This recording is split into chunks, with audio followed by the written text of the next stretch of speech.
नमस्कार दोस्तों, मैं हूँ कीर्ति और आपके सामने फिर एक बार हाजिर हूँ। तो दोस्तों, चूँकि आप मेरी बात सुन रहे हैं, तो हम यानी सफलता की 4 सीढ़ियाँ चढ़ चुके हैं। तो हमारी प्रकृति जारी है, तो छत पर पहुँचने में कुछ ही वक्त बाकी है। तो 5वीं सीढ़ी चढ़ने के लिए आज आप मेरे साथ हैं, इसके लिए आप सभी का धन्यवाद। तो शुरू करते हैं।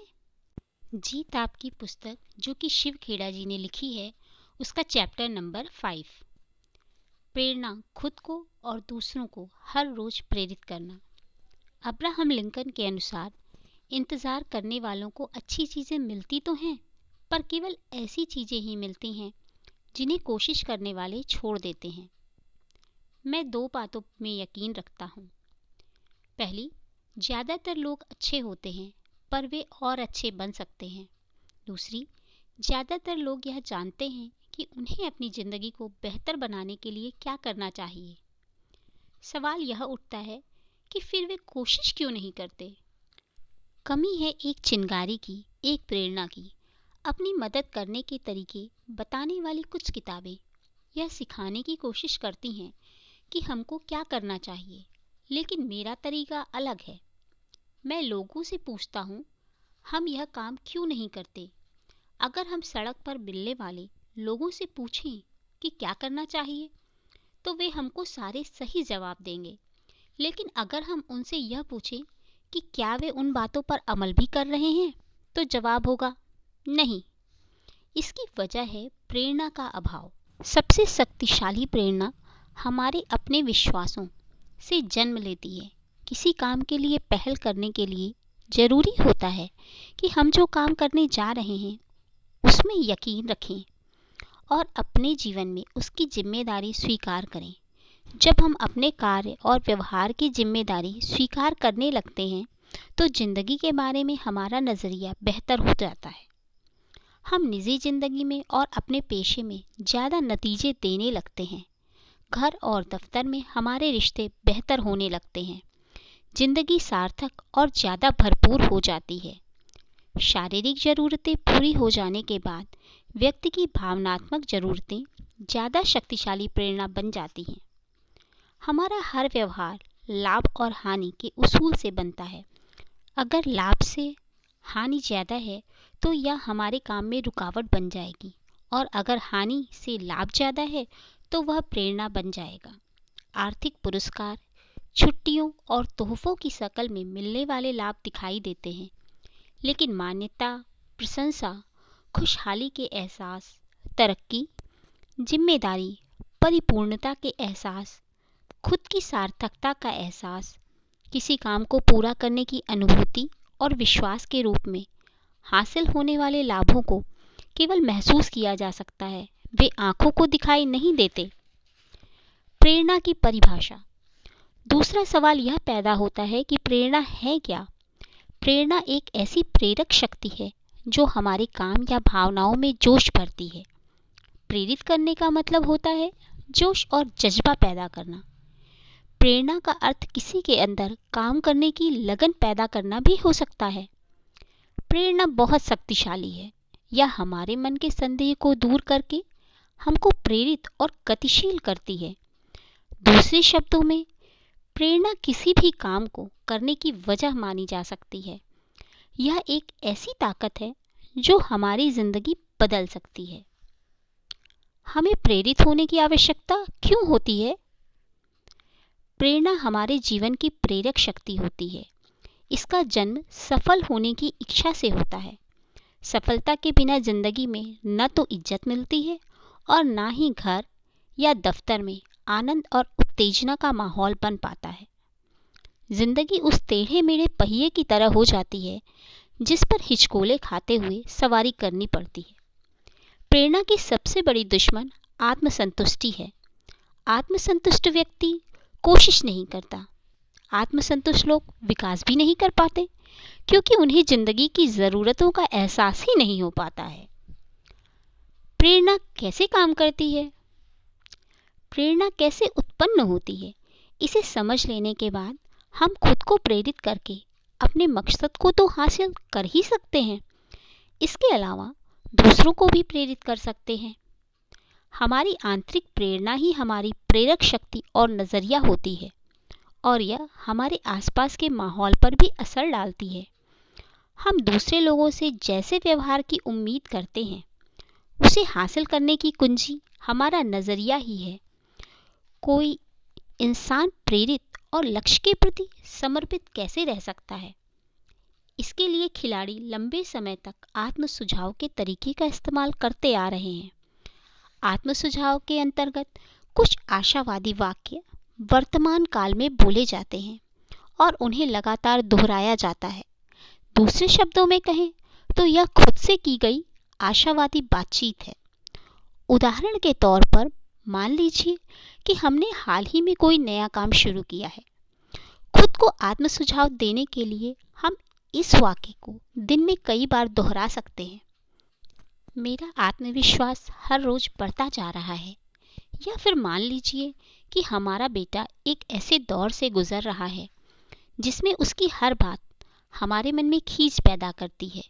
उस हालात में हम खुद को यह आत्म सुझाव दे सकते हैं, मैं जॉन से बात करते समय शांत रहूंगा और संयम से काम लूंगा। प्रेरणा और अंतः प्रेरणा में क्या फ़र्क है? मैं देश विदेश में सेमिनार करता रहता हूँ। लोग मुझसे अक्सर पूछते हैं कि क्या मैं दूसरों को प्रेरित कर सकता हूँ? मेरा जवाब होता है नहीं। लोग खुद को खुद ही प्रेरित करते हैं।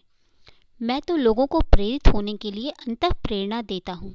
उसके बाद लोग अपने लिए प्रेरणादायक माहौल खुद तैयार कर सकते हैं। अंतः प्रेरणा विचार के रूप में व्यक्त होती है, जबकि प्रेरणा कार्य के स्तर पर व्यक्त होती है। जब आदमी की सोच बदलती है तो उसका इजहार उसके व्यवहार में होता है। लोगों को आत्म प्रेरित करने वाली अंतः प्रेरणा देने के लिए आवश्यक है कि उनकी ज़रूरतों को समझा जाए। सबसे बड़ी प्रेरणा क्या है? पैसा, मान्यता, जीवन स्तर में सुधार, हम जिन्हें प्यार करते हैं उनसे मिली स्वीकृति, ये सारी चीज़ें प्रेरक शक्ति बन सकती हैं। लोग पैसा पाने के लिए बहुत कुछ करते हैं। एक अच्छे नेता के लिए वे उससे भी अधिक कुर्बानी दे देते हैं, लेकिन सबसे अधिक त्याग लोग अपने विश्वास के लिए करते हैं। अपने विश्वास के लिए लोग जान तक दे देते हैं। पूरी दुनिया में ऐसी घटनाएं रोज होती हैं। हम जब खुद को अपने जीवन और व्यवहार के लिए जिम्मेदार मानने लगते हैं तो जिंदगी के बारे में हमारे नज़रिए में बेहतरी लाने वाला बदलाव आता है। प्रेरणा आग की तरह होती है। यदि हम उसमें ईंधन डालना बंद कर देंगे तो वह बुझ जाएगी। अपने आंतरिक मूल्यों में विश्वास ही हमारा ईंधन है। जब हमारी प्रेरणा को आंतरिक मूल्यों में विश्वास का ईंधन मिलता है तो वह लंबे समय तक कायम रहती है। आंतरिक और बाहरी प्रेरणा। प्रेरणा दो तरह की होती है, आंतरिक और बाहरी। बाहरी प्रेरणा। बाहरी प्रेरणा बाहर से हासिल होती है। बाहरी प्रेरणा के उदाहरण हैं पैसा, सामाजिक मान्यता, प्रसिद्धि और भय। उदाहरण के तौर पर माँ बाप से मार खाने का डर या नौकरी से निकाले जाने का डर। भय से उत्पन्न प्रेरणा। एक कंपनी पेंशन योजना शुरू करना चाहती थी।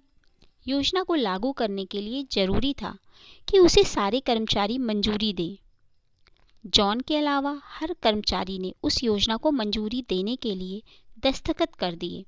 योजना अच्छी थी और सभी कर्मचारियों के लिए काफ़ी फायदेमंद थी, लेकिन जॉन के दस्तखत न करने से रुकावट पैदा हो गई थी। जॉन के सुपरवाइज़र और साथी कर्मचारियों ने उसे दस्तखत करने के लिए मनाने की काफ़ी कोशिश की, पर असफल रहे।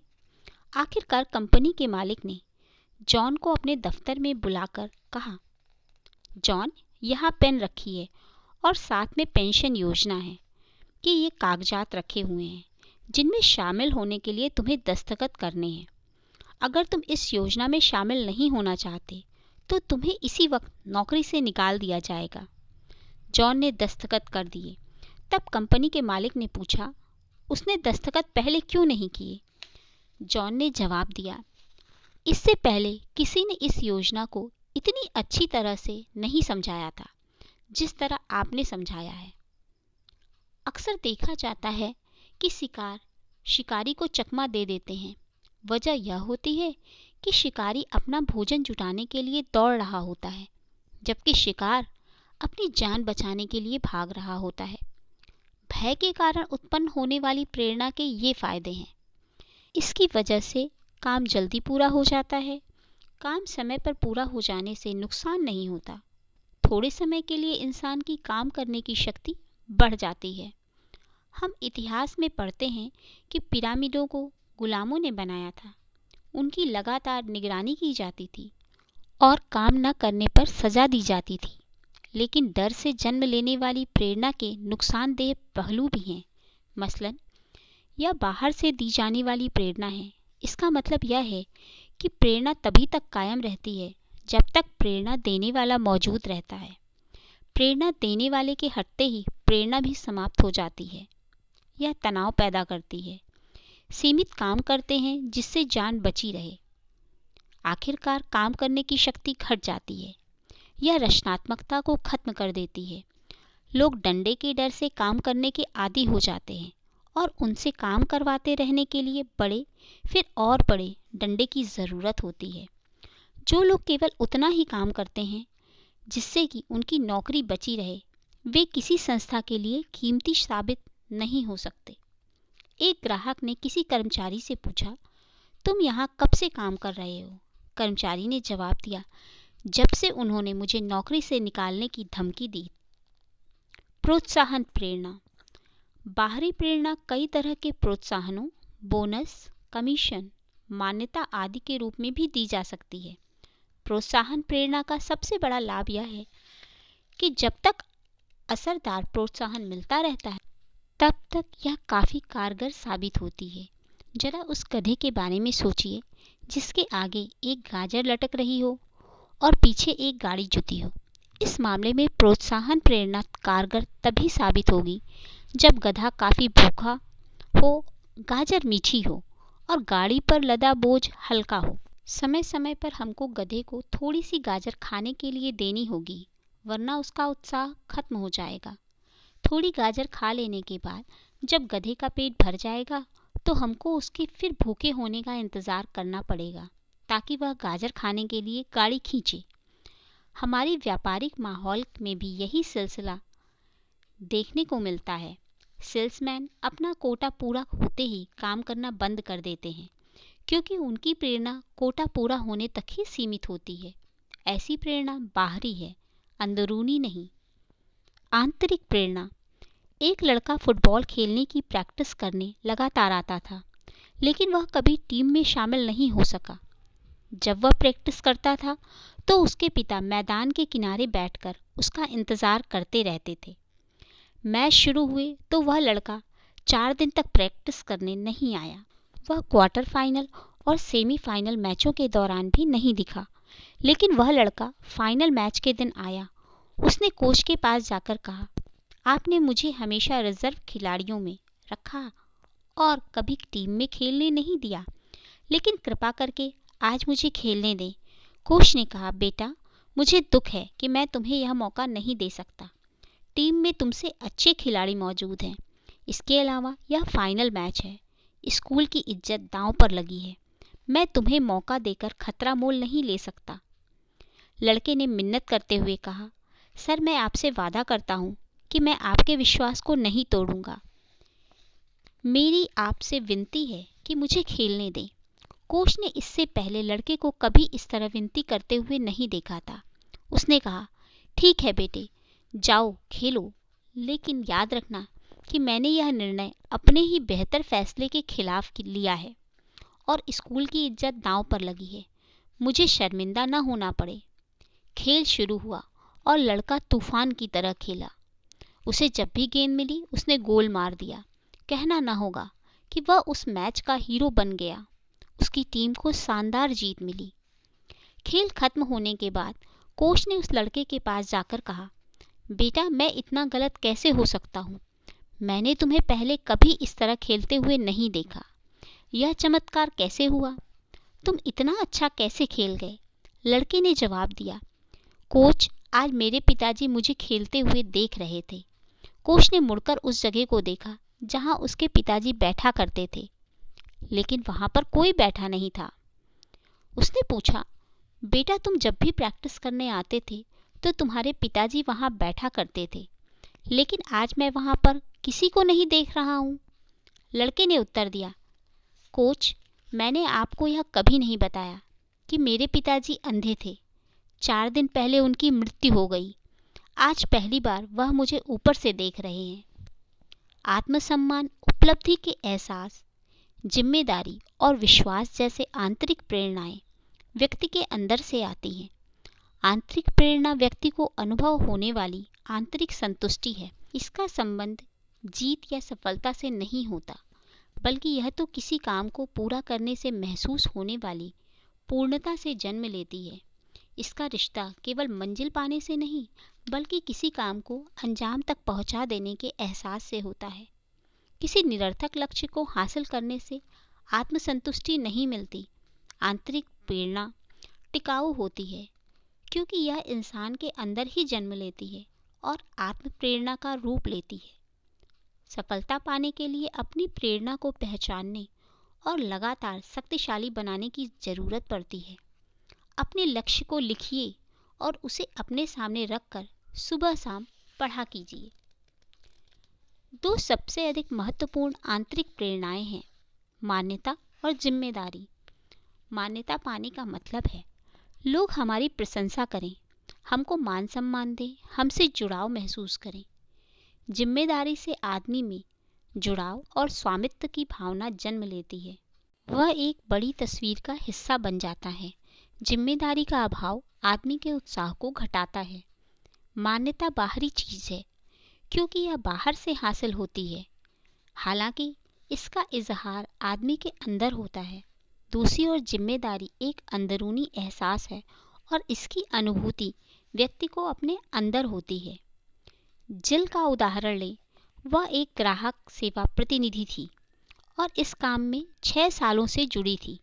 इस काम में कर्मचारी जितनी जल्दी जल्दी बदलते हैं, उसे देखते हुए वह यह काम लंबे समय से कर रही थी। जिल को अपना काम पसंद था। उसे ग्राहकों से बात करना और उनकी दिक्कतें दूर करना अच्छा लगता था, लेकिन उसे एक बात नापसंद थी। 2 साल से भी कम समय से काम कर रहे दूसरे ग्राहक सेवा प्रतिनिधियों को भी उसकी बराबरी का दर्जा दिया गया था। वह इस बात से हताश हो जाया करती थी कि कई ग्राहक सेवा प्रतिनिधि उसकी सलाह सुनना भी नहीं चाहते थे। उनके सामने जब कोई दिक्कत आती थी तो वे सीधे मैनेजर के पास चले जाते थे, जबकि मैनेजर के पास जिल जितना काम का तजर्बा नहीं था। मैनेजर ने गौर करना शुरू किया कि जिल का काम हालांकि खराब नहीं था, पर वह पहले जितना अच्छा नहीं रह गया था। वह अपने काम से खुश नहीं लग रही थी। वह इतनी अच्छी कर्मचारी को खोना नहीं चाहता था, इसलिए उसने जिल की तनख्वाह बढ़ा दी। लेकिन काम के बारे में जिल का नज़रिया नहीं बदला। अधिक पैसा पाना किसी को भी हमेशा अच्छा लगता है, पर जिल तो सम्मान चाहती थी। उसके बाद मैनेजर ने जिल से कुछ देर बात की। उसके असंतोष की वजह जानने के बाद वह मैनेजर ने जिल को सुपरवाइज़र का दर्जा दे दिया और दूसरे प्रतिनिधियों को निर्देश दिया कि भविष्य में आने वाली सारी दिक्कतों का ब्यौरा उस तक जिल के जरिए पहुंचेगा। जिल की बढ़ी हुई जिम्मेदारी ने उसकी सम्मान पाने की इच्छा पूरी कर दी और उसकी काम करने की शक्ति फौरन बढ़ गई। आर्थिक पुरस्कार अस्थायी होते हैं और उनका असर थोड़ी देर के लिए होता है। वे लंबे समय तक आत्मसंतुष्टि नहीं दे पाते। इसके विपरीत किसी सोच को अमल में आते हुए देखने का ख्याल अपने आप में भावनात्मक आत्मसंतुष्टि प्रदान करने वाला होता है। लोग महसूस करते हैं कि उनके साथ बेजान चीज़ों की तरह पेश नहीं आया जा रहा है। वे खुद को एक उपयोगी टीम का हिस्सा मानने लगते हैं। सही काम करना एक ऐसा पुरस्कार है जो खुद ही प्रेरणादायक है। हम सभी सही या गलत तरीके से प्रेरित हैं। मैं जब टोरंटो में था तो मैंने 2 भाइयों की कहानी सुनी। उनमें से एक नशीली दवाओं का आदी था और अपने परिवार के लोगों को अक्सर पीटा करता था, जबकि दूसरा काफ़ी सफल व्यापारी था। वह समाज में सम्मानित था और उसका एक अच्छा परिवार था। एक ही माँ बाप द्वारा पाले गए, एक ही माहौल में पले बड़े 2 भाई एक दूसरे से इतने अलग कैसे हो गए? पहले भाई से पूछा गया कि आप यह सब क्यों करते हैं? आप नशीली दवाओं के आदी हैं, शराबी हैं, अपने परिवार के लोगों को पीटते हैं। आपको यह सब करने की प्रेरणा कहाँ से मिलती है? उसने जवाब दिया, मेरे पिता से। मेरे पिता नशीली दवाओं के आदी थे, शराबी थे और अपने परिवार के लोगों को पीटा करते थे। फिर आप मुझसे क्या बनने की उम्मीद करते हैं? उन्हीं वजहों से मैं ऐसा बन गया हूँ। दूसरे भाई से पूछा गया, आप सारे सही काम क्यों करते हैं? आपकी प्रेरणा का स्रोत क्या है? और जरा सोचिए, उसने क्या कहा, मैं जब छोटा था तो अपने पिता को शराब के नशे में धुत और सारे गलत काम करते हुए देखा करता था। मैंने उसी समय सोच लिया था कि मुझे उनके जैसा नहीं बनना है। दोनों भाई एक ही स्रोत से प्रेरणा हासिल कर रहे थे, लेकिन एक उसका इस्तेमाल सही ढंग से और दूसरा गलत ढंग से कर रहा था। गलत ढंग की प्रेरणा इंसान को आसान रास्ता अपनाने की इच्छा पैदा करती है, लेकिन अंत में वह रास्ता ज़्यादा मुश्किल साबित होता है। काम के दौरान प्रेरित से प्रेरणाहीन बनने के 4 पड़ाव। कोई काम शुरू करने के बाद लोग अक्सर काम करने की शक्ति और प्रेरणा के कई पड़ावों से गुजरते हैं। पहला, प्रेरित लेकिन बेअसर। अपनी नौकरी के दौरान कोई कर्मचारी सबसे अधिक प्रेरित कब होता है? जब वह किसी संगठन या संस्था में शामिल होता है। क्यों? इसलिए कि वह साबित करना चाहता है कि उसे नौकरी पर रखकर नौकरी देने वाले ने सही फैसला लिया है।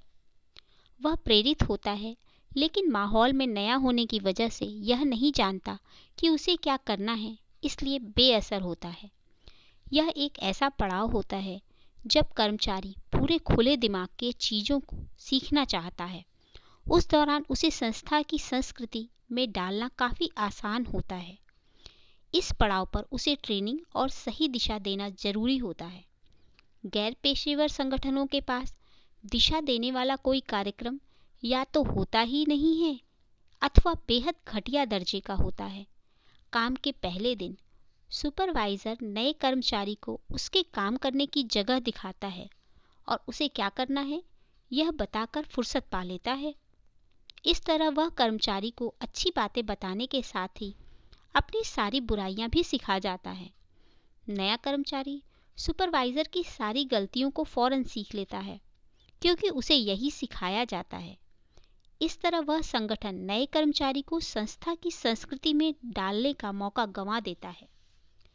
दूसरी ओर पेशेवर संगठन नए लोगों को भर्ती करने में काफ़ी सावधानी बरतते हैं। वे उसे और बातों के साथ ये बातें भी बताते हैं। पदों का क्रम, एक दूसरे से अपेक्षाएं, क्या करना है और क्या नहीं करना है, मानक और दिशा निर्देश, क्या स्वीकार किया जा सकता है और क्या स्वीकार नहीं किया जा सकता। संसाधन, जब तक किसी को साफ तौर पर यह न बताया जाए कि उससे क्या उम्मीदें हैं, तो उससे काम करने की शक्ति दिखाने की उम्मीद कैसे की जा सकती है। यदि कर्मचारी को भर्ती करते समय सावधानी बरती जाए और उसे सही दिशा का ज्ञान कराया जाए, तो कई समस्याएं पैदा ही नहीं होंगी। दूसरा, प्रेरित और असरदार। इस पड़ाव पर पहुंचते पहुंचते कर्मचारी यह सीख चुका होता है कि उसे क्या करना है और वह कामों को जोशो खरोश के साथ करता है। वह अपने पेशे को समझ चुका होता है और यह बात उसकी काम करने की शक्ति में दिखाई देती है। उसके बाद वह अगले पड़ाव की ओर बढ़ता है। तीसरा, प्रेरणाहीन पर असरदार। कुछ समय के बाद कर्मचारी की प्रेरणा में कमी आने लगती है। वह अपने पेशे की तिकड़ में सीखने लगता है। इस पड़ाव पर पहुंचकर कर्मचारी प्रेरणाहीन हो चुका होता है। वह इतना काम तो करता रहता है जिससे कि मालिक को उसे नौकरी से निकालने का मौका न मिले, लेकिन वह प्रेरित होकर काम नहीं करता। यह कर्मचारी के विकास के लिहाज से नुकसानदेह होता है। किसी भी संस्था में अधिकतर लोग इसी तीसरे पड़ाव पर होते हैं। एक प्रेरित पेशेवर कर्मचारी अपने पेशे की बारीकियों को अच्छी तरह सीखता है और तिकड़मों को धोखेबाजों और धूर्तों के लिए छोड़ देता है। लेकिन एक प्रेरणाहीन कर्मचारी कंपनी को नुकसान पहुंचाने लगता है। उसकी खुद की काम करने की शक्ति काम चलाऊ होती है और वह अच्छी काम करने की शक्ति वाले कर्मचारियों का मजाक उड़ाने लगता है। वह नए विचार नहीं अपनाना चाहता और अपने चारों ओर निराशा फैलाता है। हमारा मकसद ऐसे कर्मचारियों को वापस दूसरे पड़ाव पर लाना, यानी ट्रेनिंग के जरिए उन्हें फिर से प्रेरित और असरदार बनाना है। किसी कर्मचारी को अधिक समय तक तीसरे पड़ाव पर नहीं रहना चाहिए, क्योंकि यहाँ से वे या तो दूसरे पड़ाव पर वापस लौटकर एक बार फिर प्रेरित और असरदार कर्मचारी बन जाते हैं अथवा चौथे पड़ाव पर पहुंच जाते हैं। चौथा, प्रेरणाहीन बेअसर। अगर कोई कर्मचारी इस पड़ाव पर पहुंच जाता है तो फिर मालिक के पास उसे नौकरी से निकालने के अलावा कोई रास्ता नहीं बच पाता। इस बिंदु पर सबसे उचित कदम यही होता है। याद रखिए कि मालिक भी वही चाहते हैं जो कर्मचारी चाहते हैं। वे व्यापार को बढ़ाना और सफल बनाना चाहते हैं। अगर कर्मचारी इस मकसद में मदद देते हैं तो वे मालिक के लिए कीमती बन जाते हैं और खुद अपने लिए भी कामयाबी हासिल कर लेते हैं। प्रेरणाहीन बनाने वाले कारण। शुरू में प्रेरित रहने वाला कर्मचारी उस पड़ाव से खिसककर प्रेरणाहीन कैसे बन जाता है? कर्मचारी को प्रेरणाहीन बनाने वाले कुछ कारण ये हैं। अनुचित आलोचना, नकारात्मक आलोचना, सबके सामने अपमानित किया जाना, काम न करने वालों को पुरस्कृत करने से काम करने वालों का उत्साह कम होता है। सफलता या असफलता का डर। असफलता से कई लोग आत्मसंतुष्ट हो जाते हैं।